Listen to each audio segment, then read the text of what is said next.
चलिए स्टूडेंट, कुछ न्यूमेरिकल्स हम डिस्कस करते हैं related to AC circuits. Okay, first numerical देखिए यहाँ पर, a resistance of 500 ohm is connected in series with capacitor of capacity 0.4 microfarad and an inductor of inductance 0.5 henry. A source of RMS output 115 volt and frequency 50 hertz is connected across the circuit. Compute मतलब find out. Number 1, reactance of capacitor and inductor मतलब resistance offered by capacitor and inductor, इनकी value मतलब यहाँ पर XC and XL इन दोनों की value निकालनी। Resonant frequency that means FR, resonant frequency की वैल्यू भी निकालनी है। ठीक है, तो पहले गिवन डाटा देखते हैं यहाँ पर क्या क्या दिया है। रेजिस्टेंस ऑफ 500 ओहम मतलब R की वैल्यू कितनी, 500 ohm is connected in series with capacitor of capacity C is equal to 0.4 microfarad. अब ये माइक्रोफैरड, इसका कन्वर्जन हमें फैरड में करना होगा, तो 0.4 इंटू 10⁻⁻⁶ ये हो गया फैरड में। Then an inductor of inductance मतलब L 0.5 henry. A source of RMS output 115 volt मतलब यहाँ पर ERMS की वैल्यू दी है। यहाँ पर ERMS कितना है, ERMS 115 volt. Okay, frequency F is equal to 50 hertz, that is frequency of rotation of the coil in AC generator. अब ये तीनों वैल्यूज़ यहाँ पर निकालने हमें। तो XC का मतलब रिएक्टेंस ऑफ कैपेसिटर मतलब कैपेसिटिव रिएक्टेंस। तो नंबर 1 XC, इसका फॉर्मूला क्या होता है, 1/ωc, राइट। ओमेगा तो नहीं दिया यहाँ पर लेकिन फ्रीक्वेंसी दी, we can write omega as 2πf into C। ओके, तो इसे हम कंप्लीट कर सकते हैं। 1/2 इंटू पाई की वैल्यू 3.14 इंटू यह फ्रीक्वेंसी कितनी 50 इंटू C मतलब कैपेसिटी जो हमें माइक्रोफैरड में दिए, तो हमने इसको कन्वर्ट किया फैरड के अंदर। 0.4 into 10⁻⁻⁶। Okay student, no XC is equal to 1/, देखिए 3.14 इंटू 2 इंटू 50 कितना हो जाएगा 100 इंटू, अब ये 0.4 है यहाँ पर, है ना, तो 0.4 और 10⁻⁻⁶ ऊपर लेके आते हैं तो ये होगा 10⁻+6 होगा इस तरह से। 1/, 3.14 इंटू 100 ये होगा 314 इंटू 0.4 और ऊपर 10⁻+6। चलिए 1/, अब इसका मल्टीप्लिकेशन कितना आएगा, 4 4 ज़ा 16 कैरी 1, 4 1 ज़ा 4 प्लस 1 5, 4 3 ज़ा 12, इतना आएगा। और डेसिमल पॉइंट यहाँ पर into 10⁻6। Now this can be written as 1/1.256 into 10⁻²। देखिए डेसिमल पॉइंट हमने 2 डिजिट्स लेफ्ट की तरफ शिफ्ट किया है, मतलब 10⁻² कितना होगा, +2 होगा, +2 और ये ऊपर 10⁻+6 है। Now XC is equal to, अब 1/1.256 इसका हम रेसिप्रोकल देख सकते हैं, तो रेसिप्रोकल क्या होगा 1.256 का, तो रेसिप्रोकल में देखिए 1.2 का 5 और मेन डिफरेंस 6, उसमें से सब्ट्रैक्ट करना है हमें। तो देखिए आप लॉग टेबल में कितना होता है स्टूडेंट, ये 0.7961 इतना होता है ना ये, इंटू 10 टू द पावर कितना होगा, ये 10⁻² ऊपर आने के बाद -2, तो ये रिजल्टेंट होगा 4 इस तरह से। देयरफॉर XC की वैल्यू कितनी होगी फिर, अगर ये 10⁻+4 है ना, तो डेसिमल पॉइंट हम राइट साइड शिफ्ट कर देते बाय 4 डिजिट 1 2 3 4, तो ये आएगा 7961 और यूनिट क्या होगा इसका, ओम। तो ये वैल्यू आ गई स्टूडेंट कैपेसिटिव रिएक्टेंस की, मतलब रिएक्टेंस ऑफ कैपेसिटर की 7961 ओहम। उसी तरह से XL की वैल्यू निकालनी है इंडक्टिव कैपेसिटर की, तो XL का फॉर्मूला क्या होता है, ω L that is 2πf L। चलिए वैल्यूज रखते हैं इसके अंदर, 2 पाई 3.14, फ्रीक्वेंसी 50, ओके, इंटू यल कितना है यहाँ पर 0.5, 0.5 नो।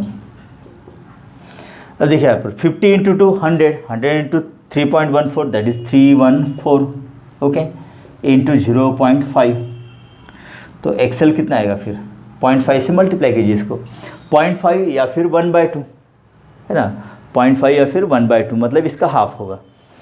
देखिए 4 5 ज़ा 20, कैरी 2, 5 1 ज़ा 5 + 2 7, राइट, देन 5 3 ज़ा 15 और डेसिमल पॉइंट यहाँ पर आएगा, इसका मतलब 157 ओहम, ये होगा इंडक्टिव रिएक्टेंस। ओके, ये दोनों वैल्यूज़ आ गई, एक्सी और एक्सएल की वैल्यू निकल गई। अब रेजोनेंस फ्रीक्वेंसी निकालनी है, second resonance frequency.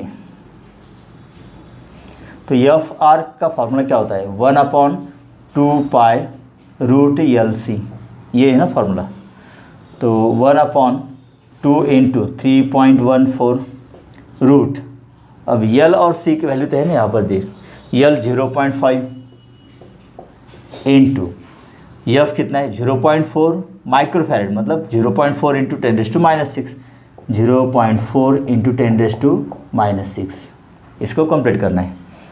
So F R is equal to 1/6.28, okay, into root, अब स्क्वायर रूट के अंदर क्या देखिए 0.5 इंटू 0.4 कितना होगा, यस 0.20, बराबर, 5 4 ज़ा 20, तो 0.20 आएगा into 10⁻⁶, right. Now this is 1/6.28 into square root. देखिए 0.2 का स्क्वायर रूट है तो हम नहीं दे सकते, तो यहाँ पर एडजस्टमेंट करनी होगी, तो दैट इज़ 2, अगर 2 लिखते हैं यहाँ पर तो ये 10⁻⁻7 होगा, लेकिन स्क्वायर रूट निकालने के लिए हमें order of magnitude square root के अंदर कैसा होना चाहिए, इवन होना चाहिए ना, तो इसलिए यहाँ पर इसका पावर इवन आना चाहिए। तो और एक डिजिट शिफ्ट करते हैं तो ये क्या होगा 20 इंटू 10⁻² होगा, बराबर, 0.20 है तो 20 इंटू 10⁻² और ये 10⁻⁶, तो टोटल 10⁻⁸ हो जाएगा student. So this is 1/6.28, okay, into, अब ये तो बाहर निकल जाएगा 10⁻⁴ बोल के। अब 20 का स्क्वायर रूट क्या होगा, 20 का square root 4 point something, because ये 16 और 25 के बीच है ना, तो इसका स्क्वायर रूट आता है स्टूडेंट 4.472। अगर इसका स्क्वायर रूट देखते हैं हम 20 का, तो और ये बाहर आने के बाद क्या होगा 1/10⁻⁴, right. So F R is equal to, अब यहाँ पर देखिए इसका मल्टीप्लिकेशन करना होगा हमें, 6.28 इंटू 4.472, तो ये आता है 28.08 आता है स्टूडेंट। और इसको कंप्लीट करते हैं तो 28.08, और ये ऊपर आने के बाद 10⁻+4 हो जाएगा, right. It is equal to, अब यहाँ पर भी कंप्लीट करना होगा इसको, तो 28.08 का तो हम रेसिप्रोकल नहीं दे सकते, तो इसलिए 1/ इसको हम 2.808 इस तरह से लिखेंगे, ओके। 10 क्या होगा, अगर ये डेसिमल पॉइंट इधर शिफ्ट करते तो 10⁻+1 होगा, और ये ऊपर आने के बाद -1 होगा, ऊपर कितना है 10⁻⁴ और -1 10⁻³ बचेगा, ठीक है। 9, अब इसका रेसिप्रोकल देखते हैं, तो इसका रेसिप्रोकल आता है स्टूडेंट, देखिए रेसिप्रोकल क्या आता है 2.8 का 0 में देखना है और मीन डिफरेंस 8 में से माइनस करना है, ओके। तो ये आता है 0.3561 और 10 ऑर्डर कितने 3 है, that means therefore F R is equal to, देखिए 3561 और 10⁻+3 है, तो इसको हम यहाँ से डेसिमल पॉइंट 3 डिजिट्स राइट की तरफ शिफ्ट कर सकते हैं ना, तो 356.1 हर्ट्स, ये होगी स्टूडेंट यहाँ पर रेजोनेंट फ्रीक्वेंसी। इसका मीनिंग क्लियर कीजिए, जो रेगुलर एसी जनरेटर होता है तो उसके अंदर फ्रीक्वेंसी कितने होते हैं अप्रॉक्सीमेटली फिक्स होती हो 50 और थोड़ा आगे पीछे हो जाता है 50, 60 या 45, लेकिन मोस्टली 50 हर्ट्ज़ ही होती है। ओके, एसी जनरेटर की फ्रीक्वेंसी हमेशा 50 हर्ट्ज़ के आसपास ही रहती है। लेकिन अगर रेजोनेंस फ्रीक्वेंसी निकालनी है, रेजोनेंस फ्रीक्वेंसी मतलब क्या होता है, जहाँ पर एक्सएल और एक्सी की वैल्यू सेम हो जाती है, बराबर है। मतलब इस एसी जनरेटर की फ्रीक्वेंसी अगर हम 50 हर्ट्ज़ से 356 हर्ट्ज़ इतना ज़्यादा करते हैं, तब वहाँ पर एक्सएल और एक्सी की वैल्यू सेम हो जाएगी। देखिए 50 हर्ट्ज़ के लिए एक्सएल और एक्सी की वैल्यू सेम है क्या? एक्सएल कितना है 157 ओहम और एक्सी 7961 ओहम, बहुत बड़ा डिफरेंस है ना। अगर दोनों की वैल्यू सेम करनी है तो फ्रीक्वेंसी कितनी होनी चाहिए? 356 हर्ट्ज़, राइट स्टूडेंट। तो इस तरह से ये फर्स्ट न्यूमेरिकल यहाँ पर कंप्लीट होता है। ओके, चलिए नेक्स्ट सेकंड न्यूमेरिकल हम डिस्कस करते हैं। कैपेसिटर ऑफ कैपेसिटेंस 4 माइक्रोफैरेड, मतलब कैपेसिटी कितनी दी है यहाँ पर 4 microfarad, that is 4 × 10⁻⁻6 farad. And resistance 50 ohm, मतलब आर की वैल्यू कितनी है 50 ohm, R connected in series and an alternating EMF of RMS value 20 volt, मतलब ये ई आरएमएस की वैल्यू है स्टूडेंट 20 वोल्ट, ठीक है। And frequency 1 kilo hertz, frequency कितनी दी है 1 किलो हर्ट्ज़, ओके, मतलब 10⁻³ हर्ट्ज़, बिकॉज किलो मतलब 10⁻³ hertz, is applied across combination. Find number 1 capacitive reactance, capacitive reactance मतलब एक्सी की वैल्यू निकालनी है, इम्पेडेंस जेड और RMS current in the circuit that is I RMS. Okay, I RMS की value निकालनी है यहाँ पर। तो पहले एक्सी की वैल्यू निकालते हैं। देखिए एक्सी के लिए फॉर्मूला क्या होता है 1/ωc, राइट। अभी हमने निकाला था ना ये, इस तरह से इसको भी कंप्लीट करना है। 1/2πfc, बिकॉज ओमेगा तो नहीं दिया है ना, 2 × 3.14 इंटू एफ मतलब 10⁻³ और सी कितना है यहाँ पर 4 × 10⁻⁻6।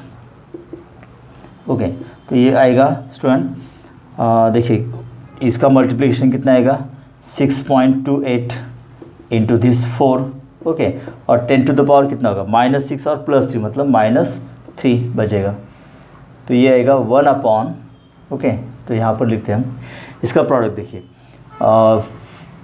4 8 ज़ा 32, ओके, कैरी 3, 4 2 ज़ा 8, 8 + 3 11, कैरी 1, 4 6 ज़ा 24 और 1 25, और डेसिमल पॉइंट कहाँ पर आएगा 2 डिजिट के बाद यहाँ पर, ओके, और ये 10⁻³ ऊपर आने के बाद 10⁻+3 हो जाएगा, राइट। तो XC इज इक्वल टू, अब इसको कैसे लिखते हैं हम 2.512 इंटू 10 टू द पावर कितना होगा, देखिए एक डेसिमल पॉइंट लेफ्ट की तरफ हमने शिफ्ट किया है, तो ये 10⁻+1 होगा, ऊपर आने के बाद -1, तो यहाँ पर बचेगा +2, ओके। अब इसका रेसिप्रोकल देखना है सिंपल लॉग टेबल के अंदर 2.5, देखिए 1/2.5 मतलब एग्जैक्टली कितना होगा, यस 0.4 होता है, लेकिन थोड़ा ज़्यादा है ना तो 0.39 समथिंग आएगा, ओके। चलिए देखिए कितना आता है, तो यहाँ पर आता है ये 0.3980, ओके, और ये 10⁻² क्या है +2, देयरफॉर XC की वैल्यू कितनी आएगी स्टूडेंट, तो ये आएगी 39.8 ओहम, इतनी आएगी ना, ओके। सेकंड वैल्यू कैलकुलेट करना है इम्पेडेंस, ओके, सेकंड इम्पेडेंस। अब Z का फार्मूला क्या होता है, general formula R² plus in bracket XL minus XC bracket square, ये है ना फार्मूला, राइट। अब देखिए XC तो हमें पता है, यहाँ पर XL इंडक्टर कनेक्टेड है नहीं ना, क्या कनेक्टेड है यहाँ पर कैपेसिटर और रेजिस्टेंस, इंडक्टर कनेक्टेड नहीं है, मतलब XL होगा क्या नहीं, XL की वैल्यू क्या लेनी है फिर, नहीं है तो 0, तो ये 0 हो जाएगा, और -XC का स्क्वायर क्या होगा +XC², तो ये फार्मूला क्या बन जाएगा यहाँ पर R² plus XC², right, yes. अगर रेजिस्टेंस और कैपेसिटर दिए तो that is known as capacitive dominant circuit, तो वहाँ पर इंडक्टर नहीं है ना, तो R square plus X square होगा इज इक्वल टू रूट। अब आर की वैल्यू कितनी है यहाँ पर लिखे ना हमने, यस 50, तो ये 50 स्क्वायर प्लस ये एक्स की वैल्यू कितनी आ गई हमारे पास 39.8 आती है ना, यस। तो अगर इसको हम राउंडेड ऑफ 40 ओम लिखते हैं, बिकॉज 39.8 है ना, 398 2 ओम बाकी है 400 के लिए, तो 40 ओम इसको राउंडेड ऑफ अगर हम लिखते हैं तो यहाँ पर सिंप्लीफाई हो जाएगा ना, इजी कैलकुलेशंस हो जाएंगे। 40 का स्क्वायर हम लिखेंगे। चलिए इसको आगे बढ़ाते हैं।